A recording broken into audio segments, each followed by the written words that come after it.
Crazy, crazy, that's what they say. Running wild, burning every day. Crazy, crazy, out of control. Lost my mind, can't find my soul.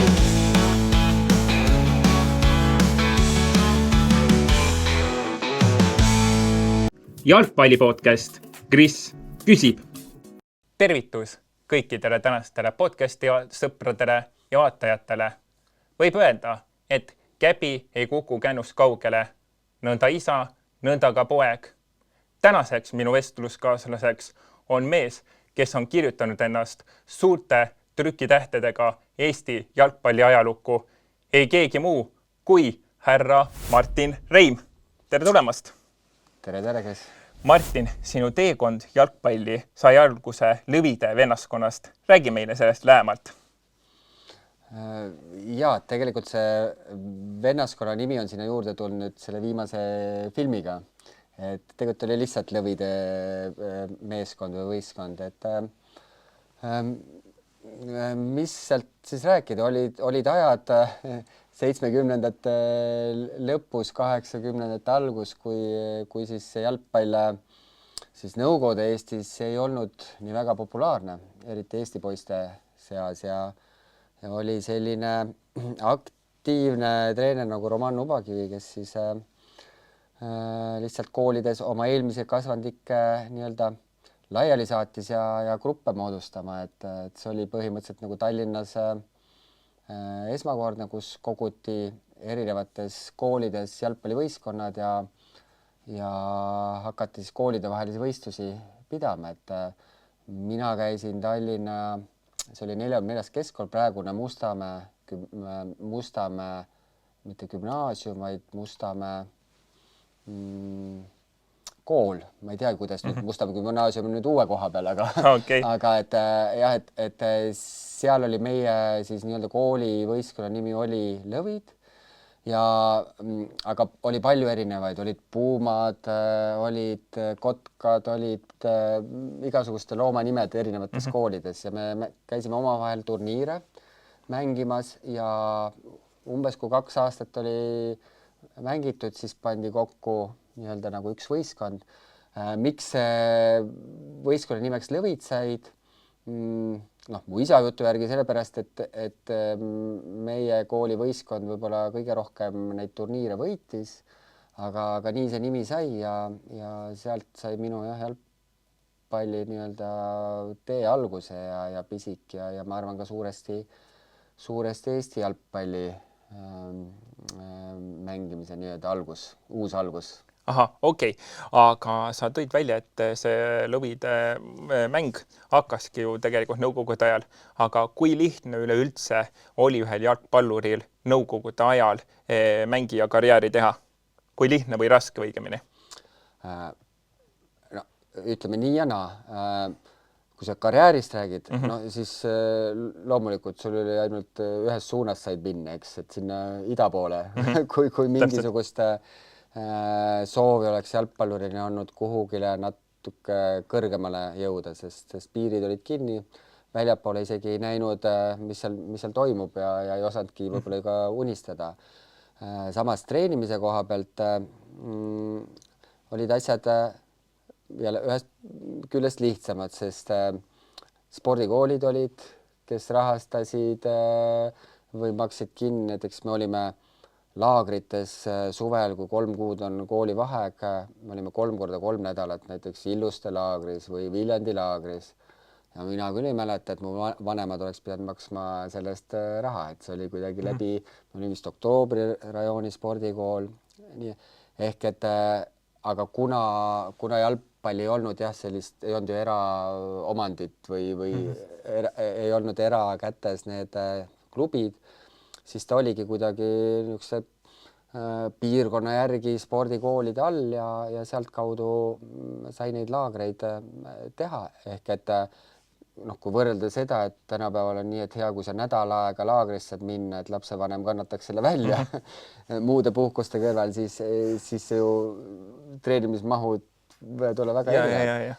Loomulikult tingimused ja väljakud ja no need on ikka päris jubedatel väljakutel mängitud, mis on ikkagi väga ohtlikud ja noh, aga ma arvan, seda kõigil me mäletame, siin tuli välja Kalevi korvpallimeeskonna film, kus olid vanu saale, mismoodi, eks, et noh, põhimõtteliselt. Ja samamoodi oli ilmselt ka teile jalgpallis et pesemistingimused olid siuksed, et Pesemistingimused oli tõesti nii, et üks mingi toru kuskilt, kus vett said ja WC-s käisid nii, et kükitasid kuskil ja ei olnud potti ega midagi, eks, eks seda nalja nagu selles mõttes on kihvt, et see aeg on läbi elutud, et oskad hinnata nagu, mis praegult on, kuigi jah, tahaks alati, et oleks asjad veel paremini.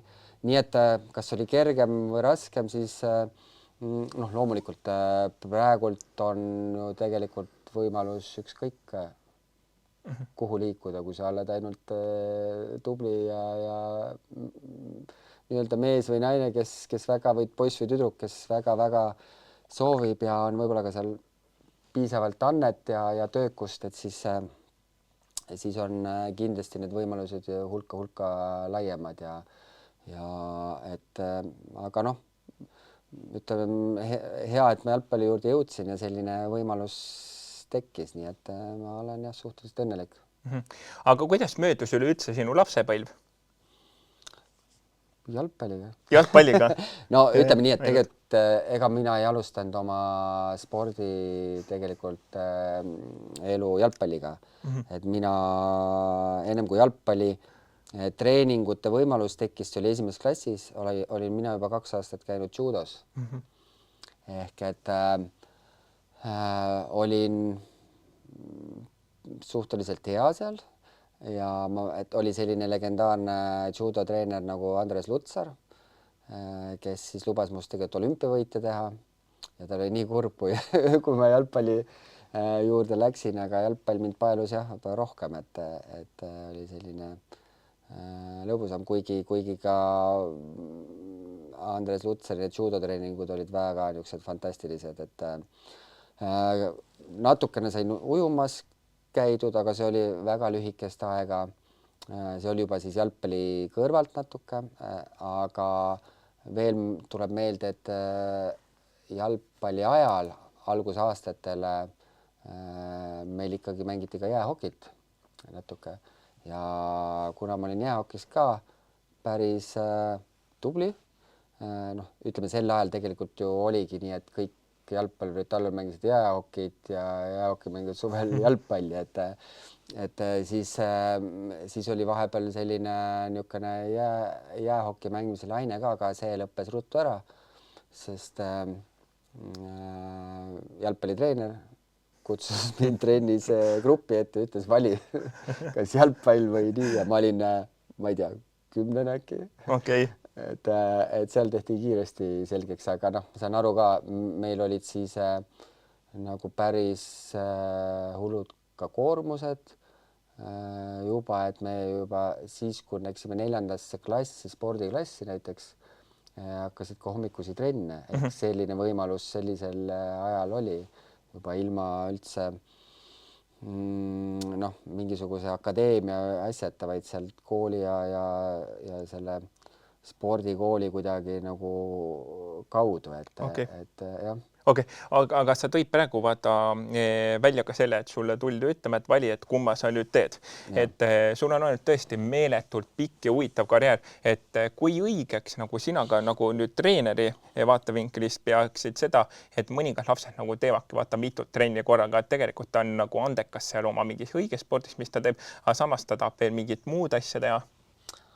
Ja ma arvan, et see ei ole üldse paha, kui sa seal 10-12 aastani teed võib-olla paralleelselt mitut ala, et siis võib-olla peale 12 hakkad vaikselt nii-öelda seda ühte suunda võtma, seepärast et treeningute kord, arv kasvab, samuti koolikoormus kasvab, et kõik, et siis mitte nii-öelda last ka või seda noort inimest täiesti sõna otseses mõttes ära tappa, eks, et aga kõik natukene oleneb nüüd sellest, et kuidas vabandust. Täiksed töökõned. Kusjuures oligi töökõne, aga saab pärast helistada. Et kõik oleneb muidugi sellest, need kaks ala, kas nad toetavad üksteist või nad nii-öelda vastanduvad. Ma ei ütle, et see peaks olema nüüd, et noh, mingi vanusena võib ka olla, et näiteks kui sa teed jalgrattasõitu ja jalgpalli, siis on erinevad lihased töötavad, et üks ei ole juba teisele kasulik. Samas, kui sa oled suhteliselt noor, ei ole väga vahet, eks, et sul nagu on see loomulik areng, et sa ei tee mingeid jõusaali asju, noh, ka näiteks ujumine, kõik lapsed peaks oskama ujuda ja tegelikult noh, see on täiesti loomulik, et laps mingi periood käib ujumas, koolis juba seda saab, aga võib-olla niisama. Kui nüüd kasvab suuremaks, siis tegelikult ujumine jalgpalli ei sobi kokku. Üks on selline noh, ikkagi niisugune pikk ja aeglasem lihas või liigutus, teine on hästi terav ja sätsakas, et kõik need asjad, noh, näiteks judo tegelikult sobib väga hästi, et sa oskad keha valitseda, et sa oskad kukkuda ennast nii-öelda kaitsta kontaktides, samas ka näiteks tennis tegelikult sobib, pallilennu arvestamine, põrked, ehk et need on nii, et mida ma jälgin, et kohe, et need lapsed on nii-öelda nagu kasu, et üks toetab teist ja tegelikult ju räägitaksegi, et miks jalgpalli on just kõige parem algust tulla, et ta on lihtne mäng, sul ei ole väga palju vaja mingisuguseid eriseadmeid, noh, sul ei ole basseini ega vett vaja, sul ei ole vaja jääd või nii, et sa saad tegelikult väike murulapp, midagi 2 koolikotti ja postid olemas ja mängid, eks. Et jalgpall tegelikult on selline, mis annab väga paljudele spordialadele sellise hea põhja, koordinatsiooni, vastupidavuse, liikumise, kõik selle, nii et mina arvan, et mingis vanuseni on kindlasti see mitmekülgsus hea, aga kuskil tuleb see valik teha. Okei, aga võtame nüüd sihikule selle kõige tähtsam asja, eks su siis profi juba karjäär, et sina oled ja oled olnud läbi lõhki Flora poiss. Räägi, kuidas sa sinna üldse sattusid ja nägid mingeid põnevaid juhtumisi asju nüüd oma mängija karjääri jooksul just nimelt klubis? Ja, et ma olin ju selle algus siis aegadel, et kui Flora, ma ei olnud täitsa esimesed aastad, kui Flora loodi, aga no, minul oli üldse nii, et mina astusin peale keskkooli või siis nüüd põhikooli praeguste nii-öelda nimetuste järgi astusin ülikooli ja see aeg, kui ma astusin, oli ta TPI ehk pärast ta muutus TT1, pärast on TalTech, eks, ja see, et kuna vanemad olid ka seda meelt, et kõrgharidus peab olema, ise ka nõus, siis tegelikult oli periood, kus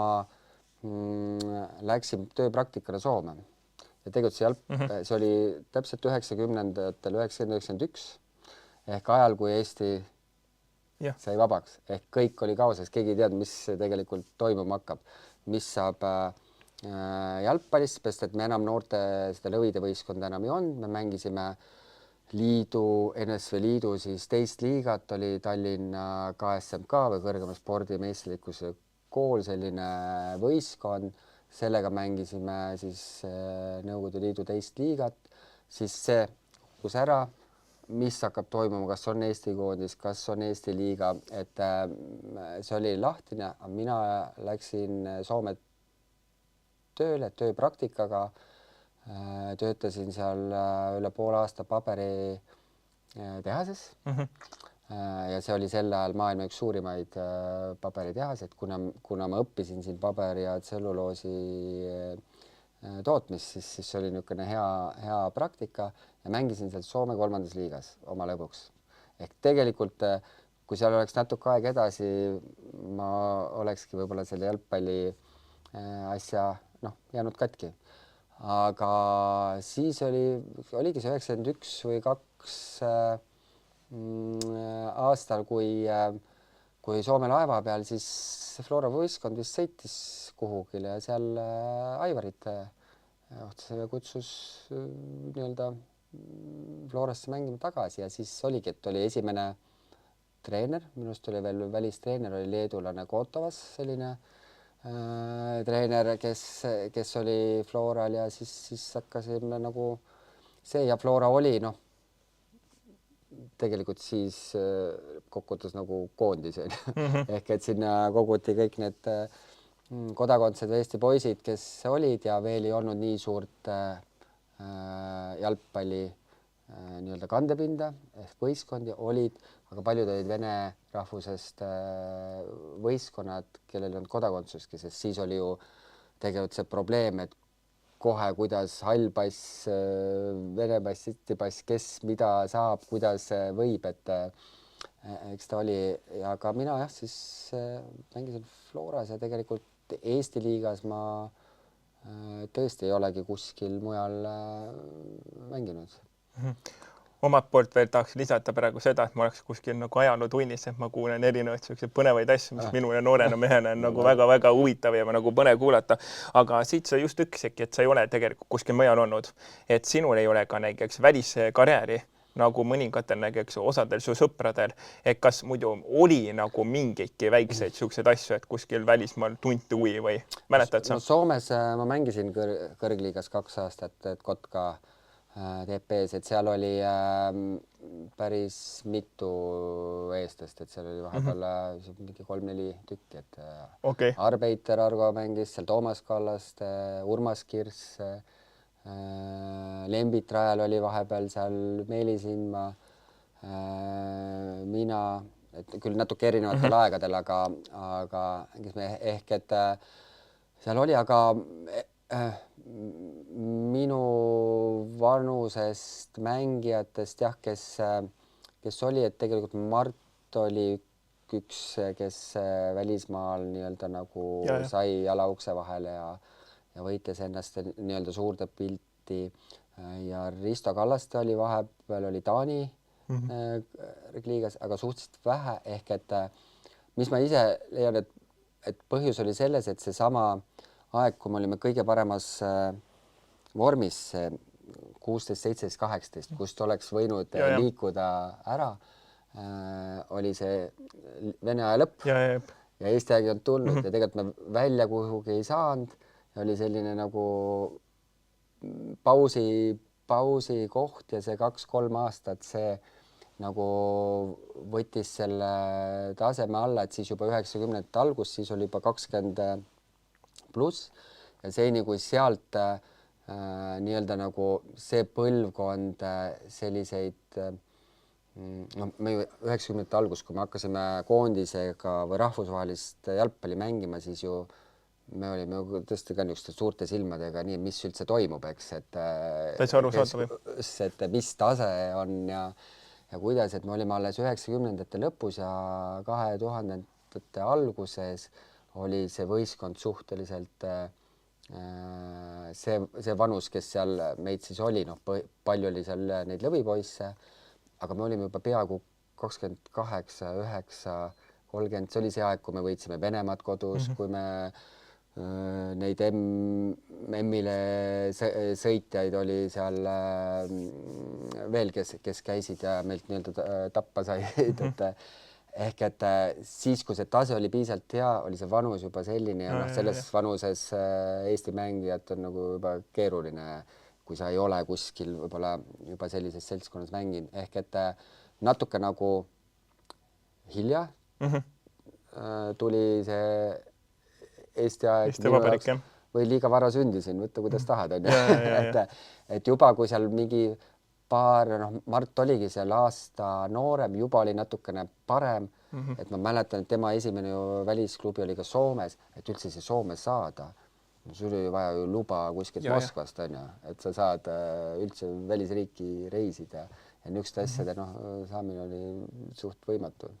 Aga võib öelda, et tegelikult äkki kui oleksid piirid lahti olnud ja kõik oleks normaalne olnud, te oleksite ju võinud enamus põhimõtteliselt kogu oma lõvide vennaskonnaga kõrgele saada. Ütleme, et see, kui me olime kui veel viimane see lõvide aasta oli, kui me olime 16, 17, jah, kui me mängisime väga palju, ka seal tegelikult me saime ju korra käia Saksamaal, oli see Kiili mingisugune maakonna koondise, keda võitsime 4-1, need käisid isegi Eestis meil külaskäigul ju. Ja ütleme, et sama need Helsingi kapid, kus olid, et me olime suhteliselt tead, kas me oleks kuskil, ma ei tea, seda ei oska. Ja, see on täitsa arusaadav. Seda ei oska öelda, aga kindlasti potentsiaali oleks olnud. Aga noh, nii läks. Samas võtta sedapidi, et me oleme näinud seda aega, mida ei oskagi näiteks sulle seletada, et kui me liidu teist liigat mängisime, kus linnades me käisime, ma ei tea, Omskis kuskil, elasime hotellides, kus uksed käisid lahti ükskõik mis võtmega, käidi sees asju varastamas, käidi kõik see oli niuke elu, et see oli tea, kui eluga jälle tagasi umbes tulid, et see noh, et see praegult nagu enam ei kujuta, et pigem niisuguse huumoriga võtad, aga see oli no, see oli see aeg, jah? See oli see aeg ja noh, ütleme, et kui sa seda mäletad, siis nagu ma enne ütlesin, et oskad hinnata ka mingeid pisiasju, mis praegult on, et Okei. Ja, aga väga paljud inimesed on sind tegelikult iseloomustanud, et sa oled väga töökas, sihikindel ja eesmärgikindel, et kui sa näiteks midagi tahad saavutada, siis sa oled ka selle nagu saavutanud või midagi endale nagu eesmärgiks saatnud, on ju. Et räägi, kas see on ka sul näiteks spordis kasuks tulnud mingil määral? No nüüd sa võiks mu naiselt küsida, et olen jäärapäine küll, jah, kindlasti, kui mingi mõte on, siis et aga see on juba esimene samm, et ma tunnistan seda. Et ja, noh, loomulikult, eks mul on ju kuskil mingisugused mõtted, ideed, mille poole liikuda. Jube palju on igasuguseid takistusi, miks siis teha ja kõige lihtsam on see, et raha ei ole, et või meid on vähe või nii, et ei taha kuidagi nagu leppida nende nii-öelda põhjustega, et üritab ikka teha. Kõik võtab kaua aega, aga noh, samm-sammult ütleme, et kui nüüd ka klubist rääkida, siis ikka samme nagu edasi teeme, aga noh, ütleme, ma pigem olen selline, et ütleb, mis mul võib-olla endale ei meeldi, aga see on jällegi pigem minu probleem, on ju, et kui räägitakse asju, esiteks me nüüd teeme, kus me paneme, nüüd on meil hüper-super ja tegelikult väga midagi muuta, lihtsalt loosungid on niisugused mõnusad lipud lehvivad ja küll me nüüd teeme ma ei tea, mis asju ja top mingisuguse maailma kõige parema klubiga kuskil koostööd või asjad ja tegelikult on võib-olla korra käidud seal staadionit vaatamas, eks, et noh, et mulle nagu ja me ei ole ka kõva häälega ütlen, mida me nagu ei saa garanteerida, et tahaks ikka see, et kui ma midagi nagu ütlen, siis ma saaks ka seda täita, eks.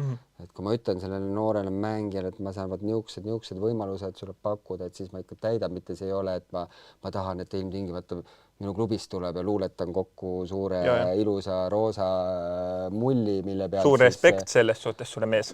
See, noh, see on selline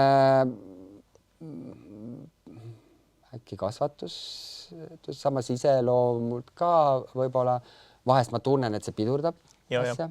Et sa nagu noh, ikka sellised reklaamloosungid ju toovad kiire nii-öelda nagu tulemuse, et lõpus võib-olla pettuda või noh, pettuvad inimesed, aga see sisu jah, et on see sisu nagu seal olemas, siis tihtipeale ei jõuta seda nagu ära oodata ja ütleme, see äärepäisus kindlasti ta on abiks, kui sul on mingi siht, et selle poole rühkida ja kuskil on teed kinni, siis lähed ja vaatad, saad äkki teise nurga alt või kuidagi veel ja kindlasti on vahest vaja võib-olla mingisugust asju muuta, et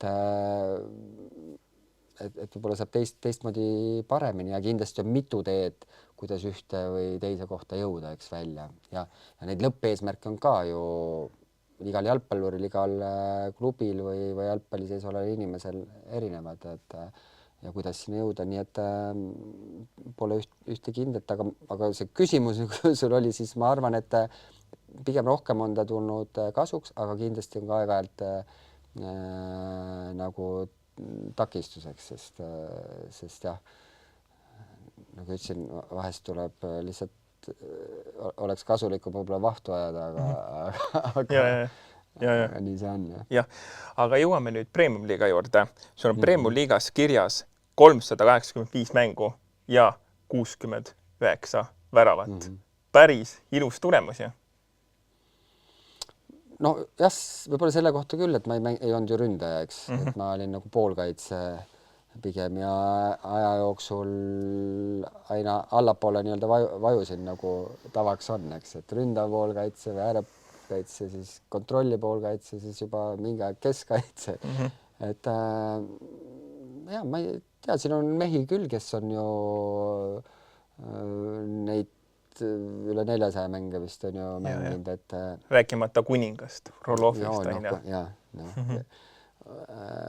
roll jah, et selles mõttes, aga ma arvan, suht soliidne tulemus, aga noh, ongi, et kas see omaette nagu eesmärk, võib-olla see on jah, et näitab, et mingisugune stabiilsus või vähemalt tervis on korras olnud, et nii palju mängida saada, noh, nagu Frolli ütlesid, et ta on püsinud terve, siis tuleb nii palju mänge, et kui on mingid aastad on nii, et vigasse nahka, siis on kohe 40 mängu vähem ja veel iga aasta, et see võib-olla on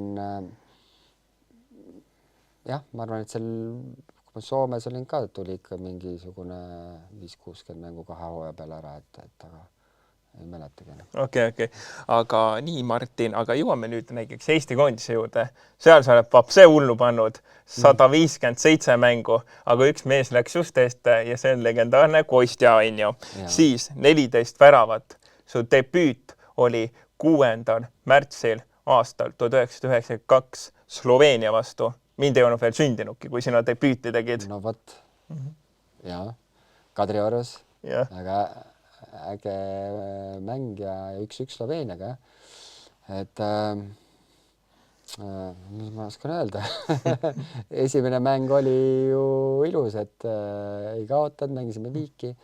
Ma arvan, et järgmine mäng oli vist meil kohe Šveitsiga valikmäng ja sealt me saime 6 tükki seda siis tuli nii-öelda toodi maa peale tagasi, et aga noh, sealt see jah alguse sai ja ma arvan, see koondise teema, kui võtta, mul on peaaegu mis oli üle 300 klubimängu ja ainult poole vähem nii-öelda koondise mänge, et rohkem koondise mängid kui klubi. Aga noh, eks seal ka see koondise mängude arv loeb ühest küljest esimestel aastatel või esimesel 10 aastal tegelikult koondis mängis suhteliselt palju mänge. Iga aasta üle 10 mängu, 12-13 võib-olla. Oli neid sõprusmängude aknaid oli tunduvalt rohkem. Praegult on ju nii, et ma ei tea, kas 10 mängu tuleb aasta peale kokku. Koondisega. Teine asi see, et mul ka õnnestus olla tegelikult terve. Ehk et ma ja noh, ka see võib-olla, mida ma ise hindan kõige rohkem, et meil oli selle aja jooksul äkki 7 erinevat koondise treenerit. Et iga kord nagu ma olin koondises ikka edasi, et ega noh, koondise treeneril ei tule, et pakett Eesti koondis, et Martin peab mängima seal, et igaüks ikka valib ise ja noh, ikkagi sul nagu pead jälle tõestama, et sa väärid seda kohta, et võib-olla see jah, on isegi parem ja noh, eks võtame ka seda, et kuna jah, praegusel ajal, kes nii-öelda nagu, kellel on võimalus või on ennast töötanud kuskile tippliigas Euroopas, eks, et siis võib-olla mõni sõprusmäng isegi pärab. Vanasti oli seda rohkem, sest oligi neid koondise mänge oli rohkem ja noh, ma mäletan, et oli ju aasta lõpus mingisugused Aasia või Okeaania või Kariibide mingisugused turneed on ju, või Lõuna-Ameerika, kus sa mängisid 2-3 mängu ja noh, kui sa mängid kuskil tippliigas, sul hooaeg käib, sa ei saagi tulla. ehk et siis moodustati, et kui sa Eesti mängija olid, meil oli paus, sai minna, on ju, aga ütleme, kui sa mängid Bundesliigas või La Ligas või kuskil, siis sa ju, sul hooaeg käib, sa ei sõida novembri lõpp, detsember kuskile ookeaniturneele. Okei. Aga võtame siis näiteks ka sellise asja, et kas oskad mulle näiteks praegu nimetada mingid sinu karjääris olevad meeldejäävamad näiteks mingid mängud või näiteks väravad, kui ma just peangi silmas äkki kas siis Florat või koondist või?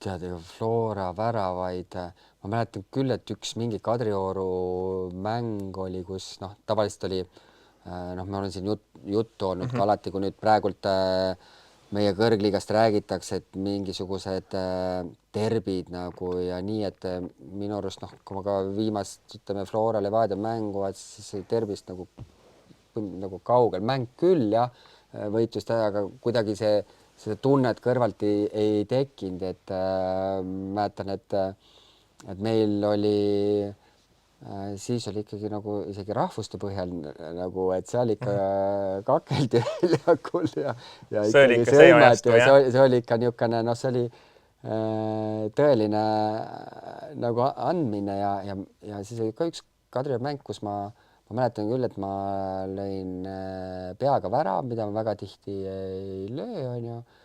Et küll palju on karistuslöökidest või nii, aga jah, et kas oli ka mingi võidumängus, aga üldiselt ega neid klubi pigem on jah ikkagi jäänud need koondise väravad meelde, mida on vähem, mis on unikaalsemad ja sellised võib-olla ka videolinti jäänud, on ju, teiste mänge ju ei filmitud ja need on nii, et mina ei tea, kui täpselt ma mäletan, võib-olla luulet unes nägin. Et aga koondises on ikka loomulikult mingid niisugused suurtele löödud väravad jäävad rohkem meelde, kuigi see võib-olla ei toonud mingisuguseid punkte või tulemusi, aga seesama Itaalia värav, et sellest oli nüüd juttu ka enne kui nüüd Eesti koondis Itaaliaga mängis, et seal oli väga hea pilt välja sinust, muideks sotsiaalmeedias, kus on niisugused pikad juuksed ja asjad ja oled see noor kutt. Aga jah, ma mäletan, miks see eriti hästi meeles on, sest enne Itaalia seda mängu ma olin ju 3-4 päeva haiglas, mul tehti operatsioon ju. Ehk et see oli märtsikuu mäng ja reeglina siis Eesti koondis või suuresti siis Flora oli Küprose laagrites talvel ja me Küprose laagrist liikusime sinna Itaaliasse mängule. Liikusime nädal aega varem ja meil oli üks sõprusmäng seal Serie C liiga võistkonnaga ja mul löödi seal küünanukkiga põsesana luu. Niimoodi, et 2 kohast katki, pööras silma ette ja ma olin, see oli õhtune mäng, terve öö pea oli valuvaigistel, järgmine päev viidi operatsioonile ja pandi plaadid sisse, mis tänase päevani on sees ja ma olin 3 või 4 päevad, ma sain arvatavasti 1 või 2 päeva enne mängu haiglast välja. Ja ütleme tänapäeval keegi mängu ei paneks. Ja see on täitsa uskumatu isegi õnneks oli sel ajal Roman Nubakivi, kes lasi meid läbi vasttorude roomata ja kõik, et ma olin suhteliselt heas vormis sel ajal ja ma ei alustanud mängu, aga viimast 20 minutit mängisin ja tekkis selline võimalus värava ja sellepärast on nii eredalt meeles, aga ma mäletan ka, ma lõin ühe värava võõrsil Horvaatiale. See oli mäng, ma seisu ei taha öelda, aga see mäng oli nii, et me jäime 0-1 taha. Oli trahvilöök, kus ma lõin 1-1.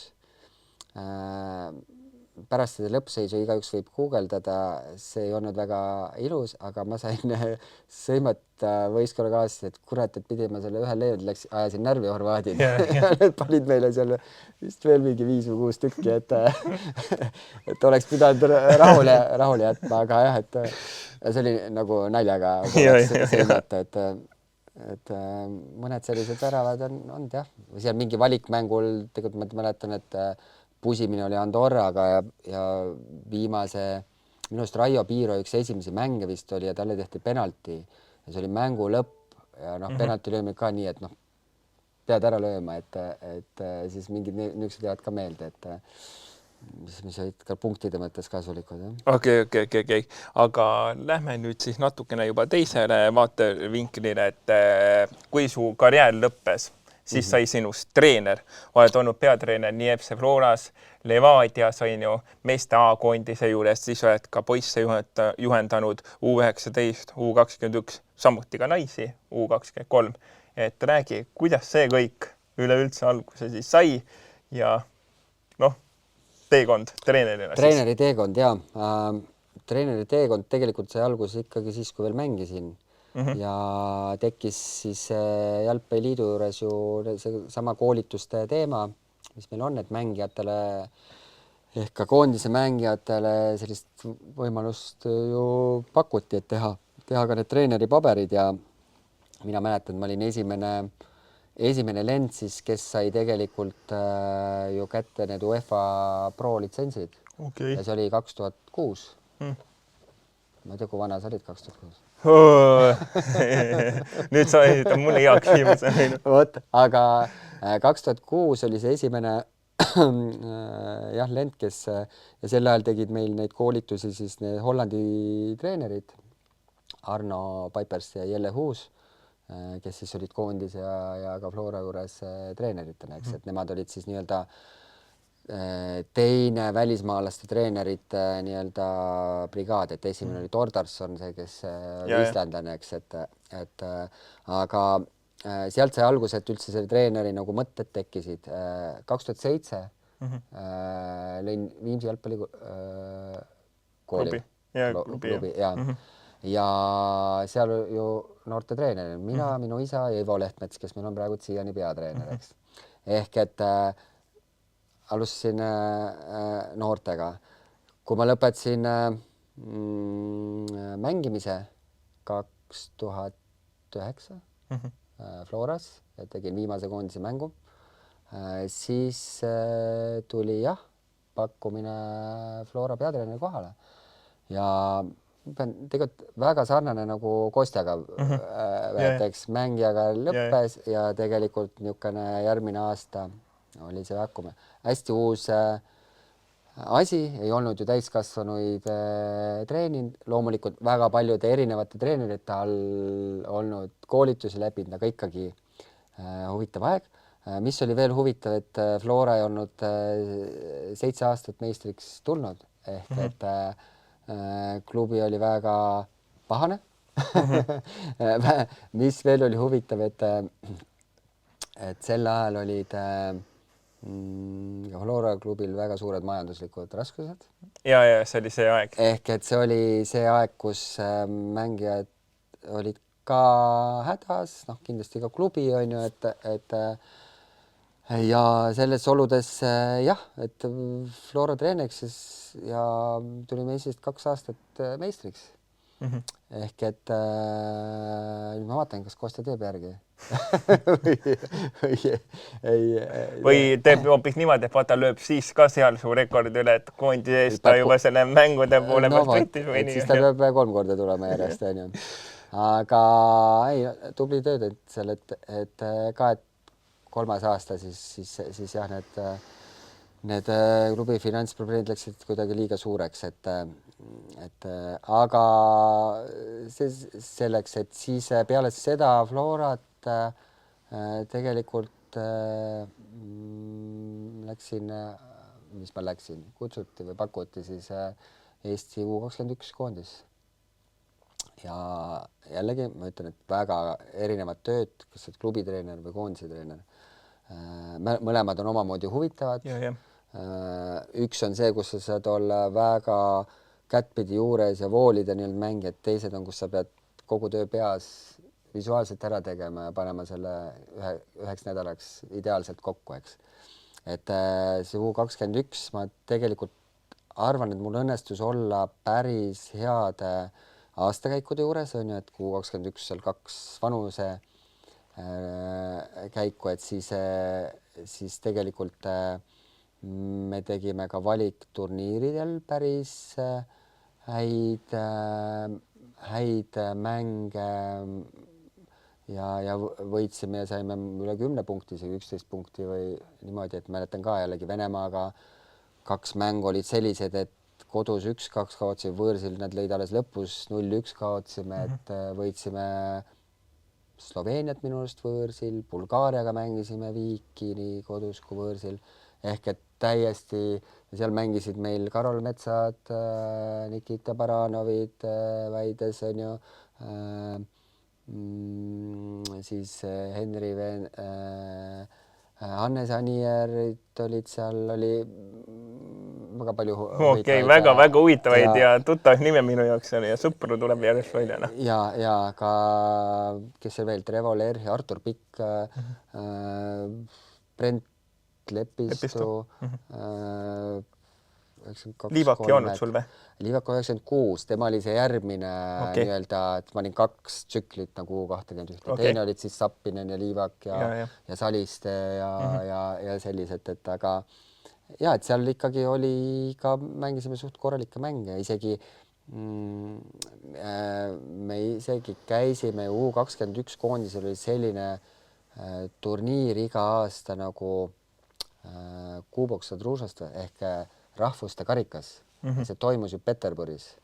Ehk kõikide liiduvabariikide U21 koondised pluss siis oli vahest oli ükskord oli näiteks Soome U21 või enam ja need olid alagrupis ja mängiti nii-öelda nagu niisugune turniir ja me saime üheaastasi 3. koha seal ju. Ehk et ka päris selline nagu saavutus, et muidu tihtipeale alagrupistki ei saanud edasi, et aga olid huvitavad jah ajad ja peale seda siis tuli A-koondis, et jällegi huvitav, et aga treeneriametid jah, pärast olen olnud, kui koondisi rääkida, siis tõesti U19 koondise juures olin üks hooaeg, et oli vaja nagu abi ja nüüd olen olnud sellise ta on ikkagi koondis naiste või naised juba, et enam ei ole tüdrukud, et U23 koondis, kellega on natukene ütleme, naistel on U19 ja kohe A-koondis, ehk jääb niisugune suur vahe, et anda võimalus natukene midagi sinna vahepeale ka teha, et hoida tüdrukuid ka selle A-koondise vaateväljas. Ainult mis probleem on, et tegelikult meie lähinaabrit mitte kellelgi ei ole seda koondist, et ei ole kellegiga mängida.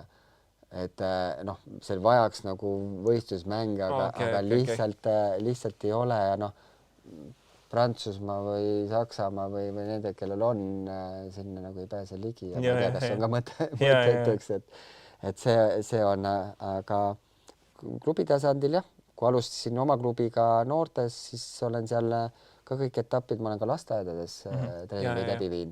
Ehk et lasteaias ja koondises, et tegelikult on kõik etapid, et pilt on hästi suur, aga ma ei tea, kas see on nüüd kasuks või kahjuks, aga ütleme, ma tean küll, mis probleemid ühes või teises on ja mismoodi võib-olla ühes kohas või teises kohas teha, et selles mõttes ma julgen igal pool kaasa rääkida, et kogemust on ja just ka nagu huvitav on iga selles etapil on olnud olla. Ja väga-väga võimas igatahes, aga siit on hea küsida selline küsimus sulle, et see aasta sai su jalgpalliklubi 18-aastaseks. Kuidas üleüldse sul see tekkis jalgpalli siis kooli ja kuidas tulid suksele mõttele, et oleks vaja luua üks suke klubi nagu Viimsi, kelle president sa täna oled siis? Ja, et sa ei küsinud, et kas pidu panite 18 saite, on ju? No ma usun, et eks sa seda ka ikkagi tegid, on ju? Ei, et 20 siis teeme. Aga eks klubi, nagu ma ütlesin, sai loodud 2007 ja eks ta tegelikult ikkagi oli ka hästi palju Viimsi valla siis selle aja nii-öelda valla inimeste või juhtide poolt küsitud, et kuna ma tulin 2003, läksin Viimsisse elama ja siis hakati ju kohe küsima, ju tunti mind kui jalgpallurite koondise mängijat, et siis, et kuna jalgpalli nii-öelda nagu Viimsis hakkad tegema, eks, et päriselt ka siis oli ja, nii? et ikka tunti huvi ka vallavalitsusest. Aga siis, kui ma veel ise mängisin koondis, ma ei tahtnud seda teha, aga see 2007 oli just siis, kui juba tegelikult hakkasin lõpetama, et see oli õige hetk ja mis seal öelda, tegelikult ei olnud Viimsis ühtegi korralikku staadionit, enne kui see 2007 ehitati Mõisapargi väljak, mis praegu on noortele päris mõnus koht treenimiseks, et see vana staadion, mida kunagi nimetati Kirovi staadioniks, kus mängiti ka Eesti mänge, kus näiteks Floraga me oleme ükskord ka meistriks tulnud, siis seda staadionit tegelikult sel ajal enam ei nagu eksisteerinud kui staadion, et seal on see lihtsalt murulapp oli. Aga et põhjus oli jah, et vald soovis, ma ise tegelikult natuke ikkagi mõtlesin, et kui ka need paberid tehtud, et midagi nagu tagasi anda ja lõpuks, kui ka väljakuid hakati ehitama, siis sai see nagu teoks. Väga-väga kihvt. Aga jõuame nüüd su meeskonna juurde ja ennem muidugi näitame siia ka, et on ainult üks klubi, Viimsi on ju Vamos, eriti Viimsi naiskond Vamos on ju just minule väga südamelähedane. Aga jõuame nüüd siis meeskonna juurde jutuga, et hetkel ootab su poisse põhimõtteliselt üleminekumängud ja on suur tõenäosus, et võib juhtuda, et äkki tuleb järgmine hooaeg Premium-liiga on ju, kui suudate murda, et eelmine aasta olite jälle väga-väga lähedal siin Kaleviga on ju. Eelmine aasta oli lähedal, et jah, 3. aasta tegelikult play-offis, et eks see trügimine sinnapoole nii-öelda toimub. Et eks näeb, kuidas läheb, et selles mõttes loomulikult, eks poisid tahavad kindlasti ka ennast proovile panna, et kuidas meistriliigas või Premium-liigas siis mängida tegelikult on nagu tervet hooaega, eks, et me oleme siin madistanud karikamängudes aeg-ajalt need kõrliga satsidega ja mitte halvasti üldse, aga see ongi, et karikas on üks mäng, teine asi on mängida pikka hooaega. No muidugi. Siit tervitused Nõmme Kaljule, on ju? Kuidas? Tšau Kuno, sorry. Aga et nii see on, nii et ega jalgpallis ei tea ennem, et kus sa mängid, kui kõik mängud on mängitud ja eks me lahingud kindlasti lähme andma ja siis juba sõltub, kes neid väravaid rohkem lööb, et nii lihtne see on. Aga õnneks võib öelda, et sinu südames on naiste jalgpall ka samuti tähtsal kohal. Hetkel on su naiskond 3. kohal on ju ja võib juhtuda ime, et saate esmakordset pronksi äkki kätte, kui nad on nagu väga tublid sul.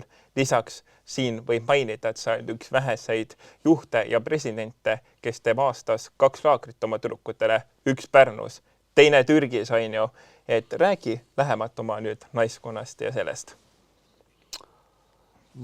Jaa, see on ka, ma arvan, et ka tüdrukud, lähme natuke laiemalt. Kui me vaatame, mis Euroopas praegult naiste jalgpallis toimub, siis minu on nagu uskumatu, et miks Eestis veel nagu kus kaugel me nagu oleme, et seda buumi ei ole nagu täiega siia veel jõudnud, et kus ta pääseb, mingi ette tuleb jõuga siia, sest kui me vaatame siia lähedale Skandinaavias, Soomes, seal on ainult jalgpallitüdrukuid täis, eks.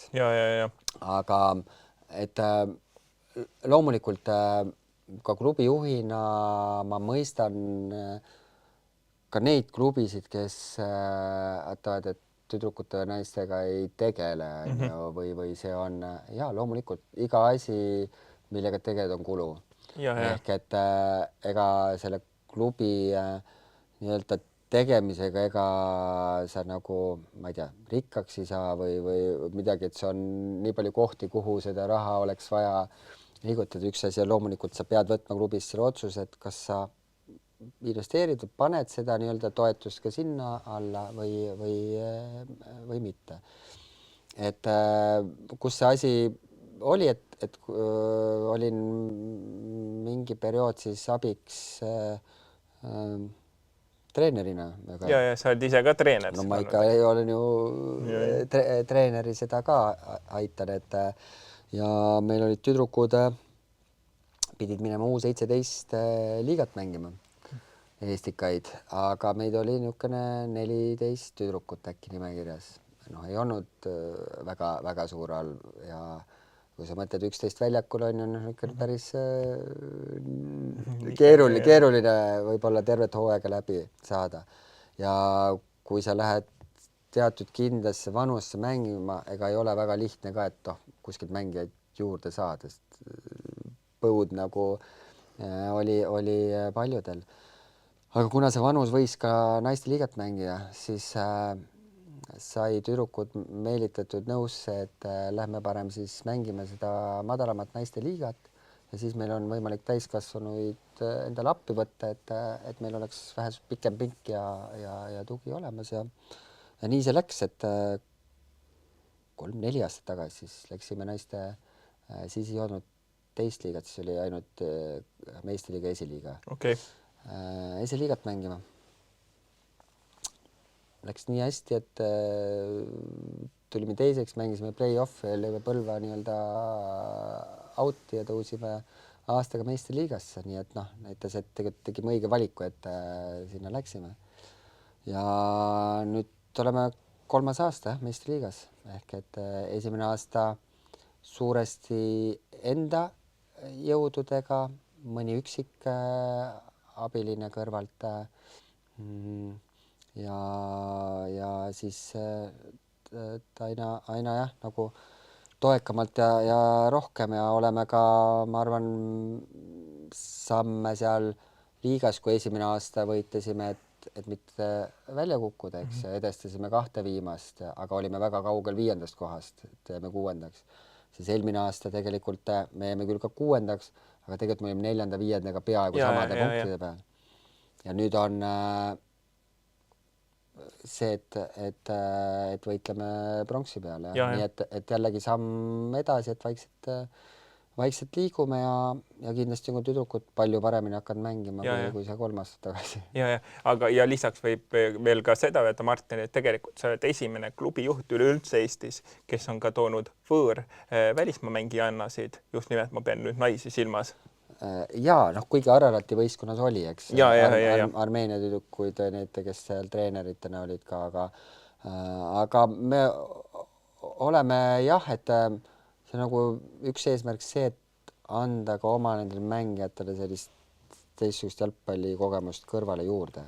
Ja tegelikult need mängijad just see palliga mängust ja mängu arusaamisest kindlasti väga toetavad mängu ja nagu sa ennem küsisid ka laagrite kohta, me oleme üritanud seda 2 laagrit nii-öelda aastas teha, aga praegu ütlemegi, et see plaan nüüd järgmine talv, kas see Türgi laagrit teha, kui vaadata graafikut, kuna on koondiste paus või kuna liiga hakkab ka 2 nädalat varem järgmine aasta, naiste liiga, siis tegelikult see oli ruumi kuskil laagrit teha, et ja liiga vara seda seal veebruari algust teha võib-olla ei ole hea, et peab mõtlema, aga eks me ikka üritame neid, sest need laagrid on ka, annavad mingisuguse selle tiimitunnetuse ja kooslemise, et eks seal naiskonna mängijatel on ka seda vaja, seda jalgpalli nii-öelda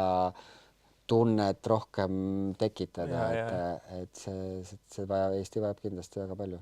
Omalt poolt veel siin lisan ka seda, et minul andis ka see väga palju juurde, kui see suvi sain teiega Pärnus olla laagris ja teiega Vinget, nagu olla profisportlane terve 1 päev teiega seal, et see oli nagu väga kihvt ja lahe. Sa tegid isegi testi kaasa. Ja siis ma olin läbi kui Läti raha ja sealt surema sain, et mul ikka võeti kõike nii-öelda mahlad sealt seest välja. Aga ma sealt kohe küsikski sinult sellise küsimuse, et su naiskonna peatreeneriks alustas hooaja algusest siis Anastasia Markovkina, endine nii-öelda legendide legend, kõige inimväravaid löönud ja täiega klassi näidanud ja ta oli ka naiste A-koondise peatreener.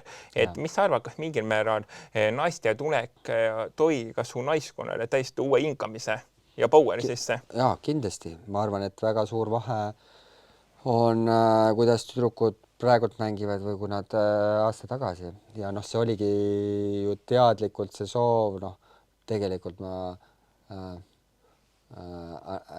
Anastasia ju tegelikult oli meil klubis treener ennem kui A-koondis läks. Ta oli ju tüdrukute ja poiste treener. Poiste ja tüdrukute treener, täpselt. Mingid tüdrukud tegelikult juba teadis ja ma tean ju see treenerametit, eriti kui sa koondise juurde lähed, et kui ta läks koondise peatreeneriks, siis ma ütlesin talle, et ma ootan su ära. Et mingite aastate pärast, et sul on koht olemas ja nii see oli, et kindlasti, sest ega ma tundsin, et ma olin ennem ise ja me olime siis väravatreener Martin Kaalma abistas mind naiskonnas, et mul ka klubi juures on nii palju muid töökohustusi, et tahes-tahtmata üks või teise asi hakkab kannatama, et ütleme, naiskonna nagu peatreeneri roll on ikkagi, sa pead olema väga, et selle sees, et noortegruppide juures saad veel olla ja muid asju kõrvalt teha, et siis esindusvõistkondadel ikkagi pead olema nagu kõik need mitte ainult planeerimised, treeningud, neid pead ka noortes tegema, aga ka tagasisided ja videod ja individuaalkohtumised ja kõik, mis sinna ümber, et kindlasti on palju juurde ja ma arvan, et see arengupotentsiaali on veel ka kõvasti edasi, et naiskonnal. Nojah, ja mis siin muud öelda, kui Vamos naist ja Vamos Viimsi naiskond. Let's go, on. Aga nüüd siit küsiks sellist asja näiteks, et kuidas sina isiklikult mingi kaotusvalu üle elad? Kui sa olid nüüd näiteks mängija, siis treener ja siis nüüd tegelikult võib ka võeta, et tegelikult oled sa president, et otsa loomulikult, et kui sa nagu oled juht, sa panustad ka mingit oma raha ja energiat asja, et tegelikult mingeid tulemusi nagu sa tahaksid ju näha, häid. Ma ei ole kunagi võtnud seda, et nüüd mingit tulemuse pärast, et nüüd see raha, mis pandud, et nagu kuidagi alt on selle läinud või nii, et tegelikult me teeme ju, me ei ole ju veel täitsa niisugune profiklubi, et kõik on nagu loomulikult on raha, et asju teha vaja, on vaja leida neid toetajaid, ongi, et kindlasti seda poolt on, et asju paremini teha, aga pigem üritan klubi niimoodi, et sellest nii-öelda nagu positsioonist liigas ei sõltu klubi nagu areng, et see klubi areng peab ikkagi edasi toimuma ja eks siis see tõus toimub varem või hiljem läbi selle muu töö, et elan muidugi üle, et oleneb kõik situatsioonist ja kes mängivad, kui kuskil noortes kaotatakse, loomulikult ei ole nii hullu, juhtub ikka, on ju, et kui nüüd ei ole just, ma ei tea, U17 finaalmäng ja läks aja teha, aga ka naiskonna, meeskonna ikka tekib neid kaotusi asju sisse, kus nagu niisugune, ma ei saa öelda, pettumus, aga selline tops, ei ole võib-olla tuju hea, aga samas see on täiesti loomulik asi, et kui seda ei tunneks, siis nagu ei huvitakski.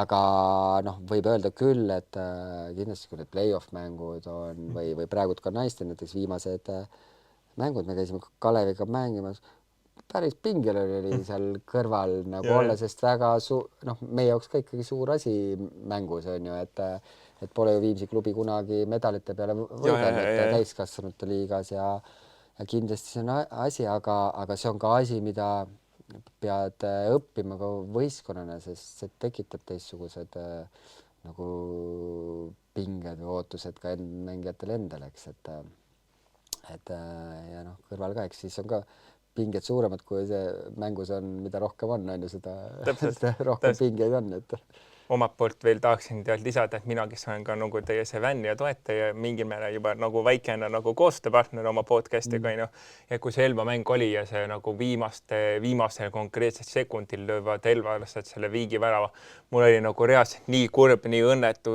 tunne, ja peale selle, kui maagil välja öelda, sihuke sitt tunne on sees, ja siis ma ootan veel seda bussi seal bussijaamas Paidesse mingi 2 tundi ja siis ma nagu niimoodi käin peas ringi, vaatan veel Flora ja Tammeka mängu, mis otseülekandes on, siis käib peas ja lähen koju appi, no ikka väga kehva tunne, nii et ma tean, mis te vaesekesed nagu profisportlased võite tunda, kui on mingi sihuke õnnetu ikkagi mäng tegelikult selja taga olnud, Aga jõuame nüüd vaata sinna kõrgemasse päris seltskonda, et mis oleksid näiteks 5 asja, mida sina üleüldiselt tahaksid näiteks Eesti jalgpallis parandada, kui sa saaksid? Ma arvan, et eks siin ju see aasta on neid asju ju meedias palju olnud, on ju, mille üle on diskuteeritud ja mis, aga noh, eks see põhiline on, et ega meil ei ole, me ei saa ju öelda, et meil on kõik jube hästi ja korras ja muudkui tõusutrendis, et kipuvad siin ka paljud teised väiksemad riigid nii-öelda nagu nii klubide kui ka koondiste tasandil nagu eest minema, et midagi aeg-ajalt peaks ka muutma, kui mingi asi ei toimi ja võib-olla ongi et see eks see koostöö kohta see ongi, et eks neid arutelusid peab olema, et kuidas nende noortega õigem oleks tegeleda, mis võimalusi leida, kuhu mingeid rahastusi nii-öelda suunata, et kas need on kõik õiged või kõige paremas kohas, et eks meil neid murekohti kindlasti on palju, et mida oleneb, mis tasandilt me vaatame, et kindlasti üks hea asi, mis on käima siin aastaid lükatud, et neid jalkahalle vähemalt lõpuks, me oleme varsti 30 aastat juba nüüd iseseisvad olnud ja mis rohkem kui, aga et meil alles nüüd ju need jalgpallihallid kerkivad, et või ütleme, kui noorte või üldse, et see profi või kuskile profisporti keegi jõuaks, siis see peaks ikkagi saama teha head treeningut 12 kuud, mitte 8 kuud, eks, et ma arvan, et siis me 8 kuuga teeme paremat tööd kui, ma ei tea, hispaanlased 12 kuuga või keegi, et on ju, et see on ju absurdne, et need tingimused, samas ka tegelikult ega see mängimise koha pealt me ju kogu aeg räägime, et tribüünid on tühjad ju, on ju. Aga on meil siis nagu nii ägedaid staadioni, kuhu õudselt kutsuks, on ju. Mõned üksikud niisugused juba enam-vähem, aga ma ei tea, ma ka võib-olla vahest nagu vaikselt unistan.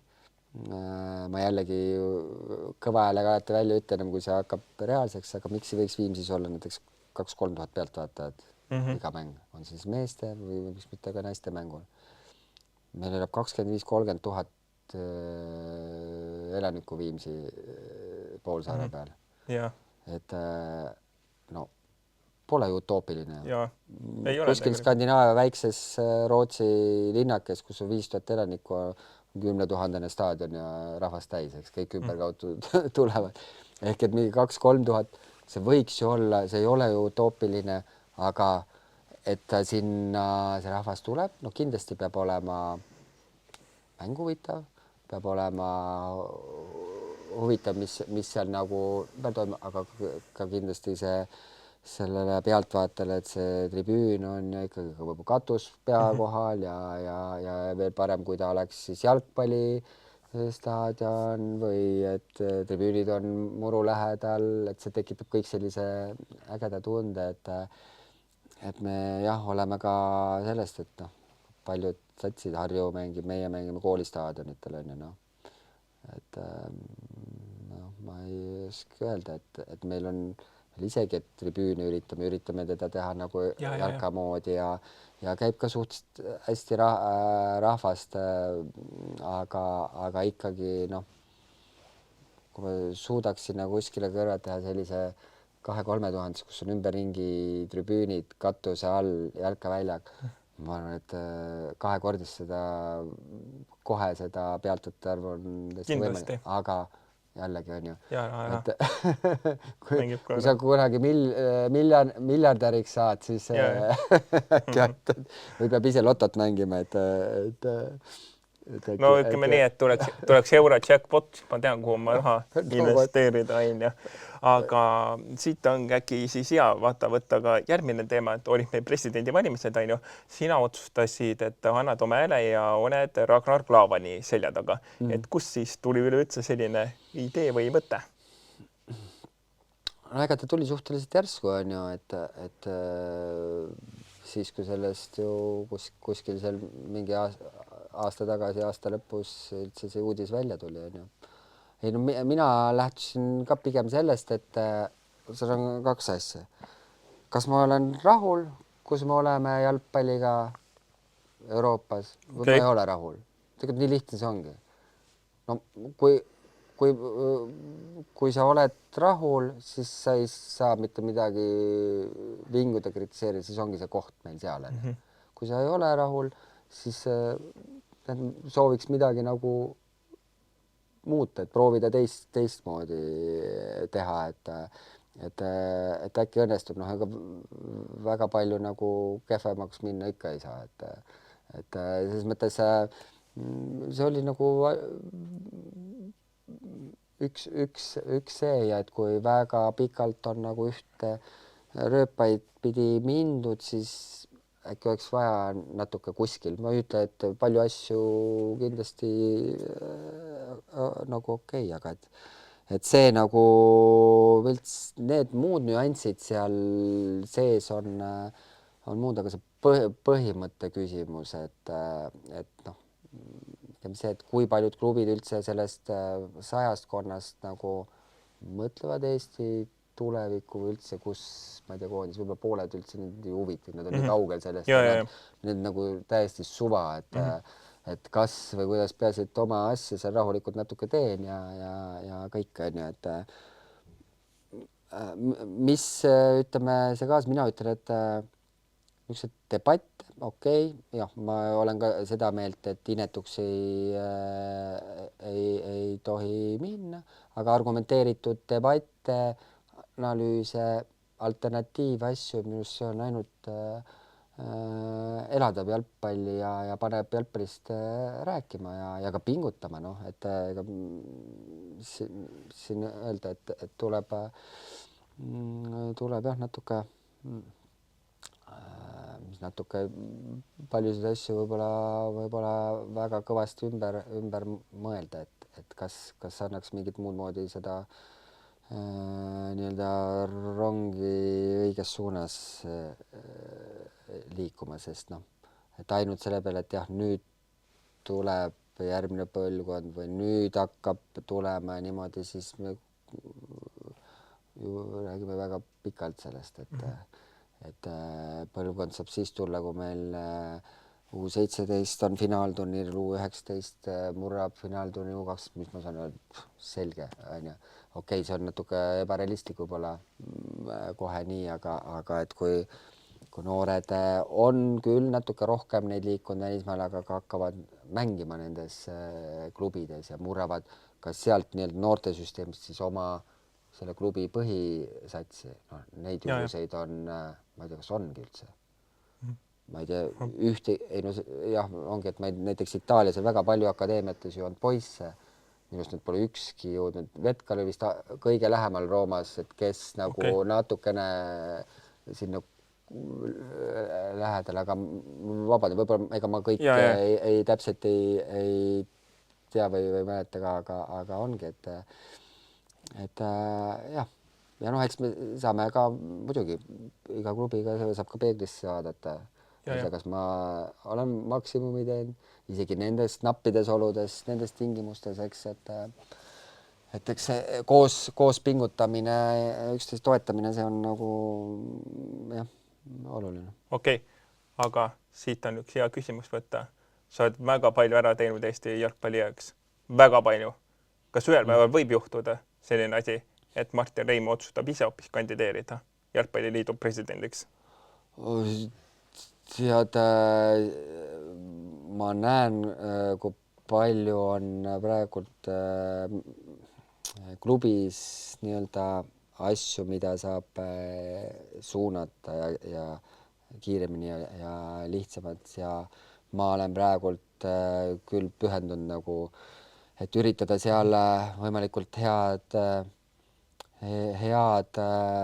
asja teha, sest noh, kui nüüd on meil ka lõpuks oma sisetingimused hall olemas, et võimalikult hästi seda ära kasutada ja teha mingisugune järgmine hüppe, mitte ainult esindusvõistkond, aga ka noortes ja pakkuda neile ka nii-öelda, mis meil Eestis tegelikult puudub, on noorte tippjalgpalli, eks. Ja.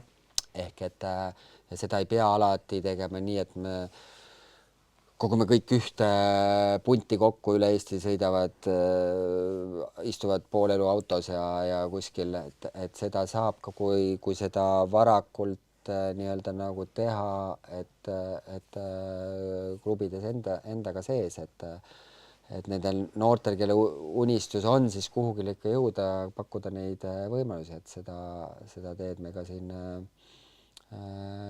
Viimsis nii-öelda käivitame ja varsti tuleb sealt ka uudiseid. Okei, väga-väga tore. Mina isiklikult olin sellest sõjas algusest peale täiesti erapooletu, sest mõlemad mehed on mulle väga head sõbrad ja semud. Aga nüüd küsiks sellist asja, kas Martin Reimil on isiklikult ka näiteks mingi hobi või lemmiktegevus, mis talle meeldib teha? Ossa pagan. Siis, kui ma mängija olin, siis mul oli küll, mulle meeldis aias tööd teha, ma ehitasin, ma ei tea, grillimaja või mingit niisugust, et see oli minu nii-öelda nagu pingete maandamine. Praegult on elu nii kiireks kuidagi läinud, et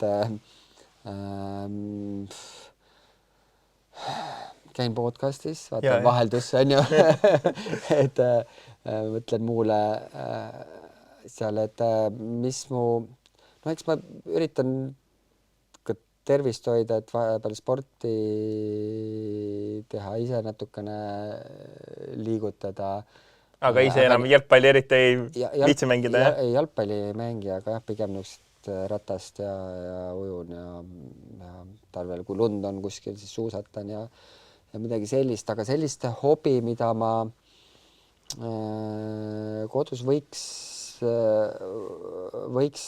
nagu rohkem olla, et aga jah, see jalgpall, kui eriti kui klubijuhid ja veel on mingisugused arengud või asju tahad muuta, siis see on niisugune nagu 24/7 selles rattas sees, et siis, kui on see vaba hetk, siis tahaks olla lihtsalt niisama, et sul ei ole mingit, aga noh, ongi selle liikumise või sellega, et mis ma võin öelda, see ei ole nagu hobi, aga ütleme, kui Viimsis olen, ma väga vähe autot kasutan näiteks, ütleme jala või rattaga igal pool käia. See on juba see, et nüüd võtab natuke rohkem aega, aga ma nagu olen liikumises, et võib ka nimetada mingil määral hobiks, eks. Ja väga kiit. Aga kas sul nagu isiklikult on ka mingi näiteks lemmikklubi, kes on nagu südamelähedane või mingi lemmikmängija või nii, või selle jaoks pigem ei ole aega või? Ma mõtlen ma mõtlen nagu neid vaata suurklubisse nagu Barcelonad või mingid Real Madridid või Inglismaal näiteks Liverpool, Arsenal. Kusjuures ei, sellist ei ole. Loomulikult, kui nüüd Eesti poiss kuskil mängib, siis ta on automaatselt vähemalt see periood, on ju, lemmikklubi. Kuigi võib-olla ka see mängustiil või ükskõik, on ju, mis, et okei, kui Liverpool või Arsenal või kus meil Mart või Ryan olid, et seal olid ju head satsid ka, aga mul ei ole jah sellist, et ma nüüd oleks niisugune eluaegne ühe klubi fänn või nii, et ma vaatan natukene rahulikumalt laialt. Mingi periood meeldib üks võib-olla võistkond, et pigem rohkem selliselt, kuidas nad mängivad ja kuidas ta sümpaatne nii-öelda seal platsi peal tundub. Vahest ka võib-olla mõne treeneri natukene järgi, aga mul jah, ei ole sama, tegelikult lugu on mängijad, tegelikult mul ei ole niimoodi, et noh, üks mängija, lähme kaklema, et on Ronaldo või Messi ja kui sa oled teisel poolt, siis ma ei tunne sind. No mina olen läbi lõhki Messi poiss. Aga mul on tegelikult nagu, ma hindan mõlemaid, on ühed tugevused, teisel, kumb parem on. No, mille järgi sa ütled? Mõlemad on superstarid ja suurepärased ja neid mängijaid on ju veel, et ma hindan nende panust, mis nad on ka koondise juures teinud, kuidas nad nagu hindavad seda väärtust, Ronaldo eriti on, ta on igal pool, nagu Tallinnas oli kohe platsis, miks pärast mingi sõprusmäng kuskil, ta isegi teadnud arvatavasti, mis Eesti või kus on ju, tuleb, mängib, lööb ära, ta on õnnelik ja läheb koju tagasi. Eesti rahvas on õnnelik, et näed. Nii et need on jah, aga mulle meeldib hea sporti ka teistel aladel, et kui on äge mäng, siis ma vaatan ja Okei, aga ennem kui nüüd tõmbamegi lõplikult podcastile joone alla, tahaksin sellist asja küsida, et mida ma küsin kõigi külaliste käest, kes mul siin podcastis käivad, et kuidas siis minu väike panus sul isiklikult nüüd korda läheb, mida mina teen? Minu arust see on nii äge, mõtle, kui tuhandeid oleks, siis olekski ju tribüünid ja karjuvaid fänne täis, et mina arvan, et see on väga äge ja me oleme ka õnnelikud, et sa millegipärast Viimsil leidsid enda südames, et just on ja ma arvan, et tüdrukud tervitavad kindlasti sind ja ka kõik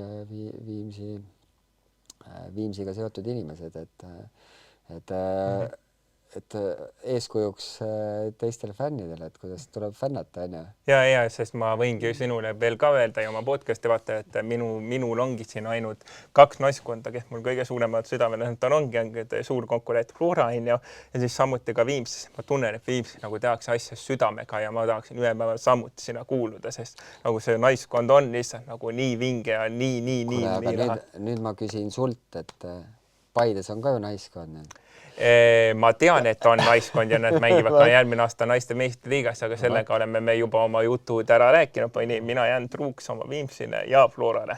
Ma arvan, et sul on nii suur süda, et sul mahub sinna ka kolm ütleme nii, et väga paljud on mulle tegelikult ka Eesti naiste jalgpalli legendid öelnud, et sa oled üleüldse meie Eesti naiste jalgpalli tuliingeline nagu fänn ja toetaja üleüldiselt. Ja ma arvan, ongi, et kui sa toetad üht klubi tuli hinges, siis tegelikult sa toetad tervet seda liigat või ja tegelikult võib küll öelda, sest et minu üleüldse naiste jalgpalli teekond umbes 5 aastat tagasi sai alguse nagu Floraga, sest ma nägin oma kõige esimesi sõbrannasi, Kelly Rosenit, Mari-Liis Lillemäed ja teisi nõnda samuti edasi ja siis sealt juba kasvaski välja see Viimsi ja nüüd tänaseks oleme me väga head semud ja võimalik, et ühel päeval olemegi koostööpartnerid või asjad. Aga sellega ongi nüüd hea tõmmata joon alla meie tänasele podcastile. Kindlasti tahaks tänada meie koostööpartnerid Crazy Trahterid, kes on jälle pannud meile välja siia snäkid ja joogid. Kindlasti palun minge pange meile follower nii Instagramis, Facebookis ja YouTube'is. Hakake meid jälgima, pange like. Ja esmalt, kui me üleüldse lõpetame podcasti, ma tahaksin tänada kogu südamest mu kõiki häid podcasti inimesi, kes on personaalselt minu pärast tulnud teisest linnast oma kulude ja kirjadega Paidesse kohale. Esiteks, see on ka mitte minu jaoks väike suur asi, vaid ka Paide jaoks, et sellised staarid nagu näiteks härra Martin Reim külastab Paidet, kes nii naljalt äkki siia ei satukski. Tänaseks minu vestluskaaslaseks oli Eesti jalgpalli legend härra Martin Reim ja jääge ootama, kes on järgmine. Tšauki! Crazy, that's what they say. Running a wild, burning every day. Crazy, out of control. Lost my mind, can't find my soul.